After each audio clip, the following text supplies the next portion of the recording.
Okay, well, Photoshop is not necessarily a painting program. You can still have some fun with it in doing some painting projects in Photoshop.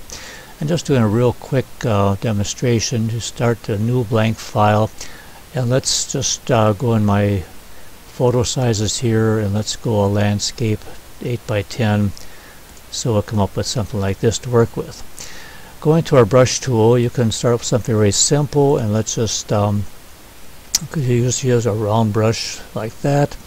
And using my left and right square bracket keys, my right square bracket key makes it bigger, left makes it smaller. So let's just do that, and let's go in my color, my foreground color, and let's pick a brown of some sort, something like that.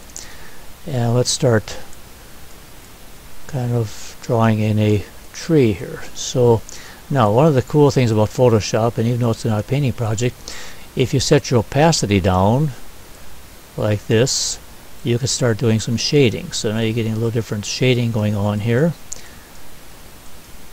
And I'm doing this just like that. Okay, so there I've got the makings of a tree. Let's add a new layer here, and let's go to a different color, and let's go to my greens, and let's make a bigger brush, and let's take a different brush type here. Let's take something like this that has some different shape to it. And you can probably start. Now my opacity is set at 60%, so now I'm getting some overlap here. Wherever it overlaps, it darkens out. Makes it a little darker, so you can vary your. So there's kind of a tree kind of taking shape there. Now, one of the fun things with Photoshop again is if you go in the same in your default brushes, you've got something down here that looks like blades of grass. So if I do that, and well, it'd be somewhat dependent on the colors chosen here. Let's pick my background color. Let's go to a different shade, maybe something like that. 2 shades of green like that, and see what happens with that. Make this brush a little bigger. And I'm going to do another layer. And I'm going to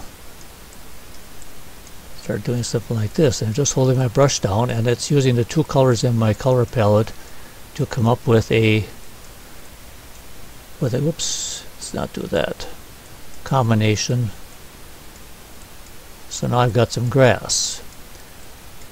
Now the reason we're doing some separate layers is twofold.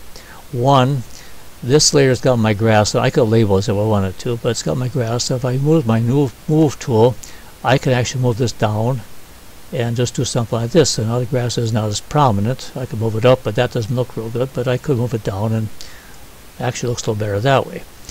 If you did not like the tree layer here, you could turn it off, and you could try put another layer in here. Let's say I do that. Let's add another blank layer here, and going into my brush palette again here, let's go to my brush, and you see there's something that's called leaves. I'll let my same 2 colors selected down here in my color palette. Let's make the leaves a little bigger, and here, just as I move my mouse around, holding the button down, it gives me my leaves. So you could use that instead of, or you could maybe turn both of them on, and I could turn the opacity on this layer down a little bit, and you get some interesting effects that way too. So let's see what's here. If we go to my brush tool again, and you have a variety of brushes you can go into. There's all sorts of different brushes that will give you different effects, different looks. Some of the natural bristle brushes like this. See what happens if I do that. And maybe if I choose a, let's go in my color palette, choose a blue here. Something of my sky. Let's add another background layer here. Let's layer this layer. Now, let's see, that's opacity there. I'm going to do Control Z to undo that. And let's set my opacity way down. And see, now you can actually put some shading into there to give you some coloring like this.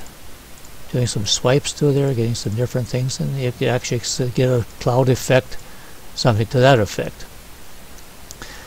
So while I'm not an artist as such, it's kind of fun to play around with some of these things and to see what you can create. I'll just be using the tools, the brushes in Photoshop, and while it's not a painting tool as such, it does give you, and if you put your talents to it, you can come up with some very interesting projects.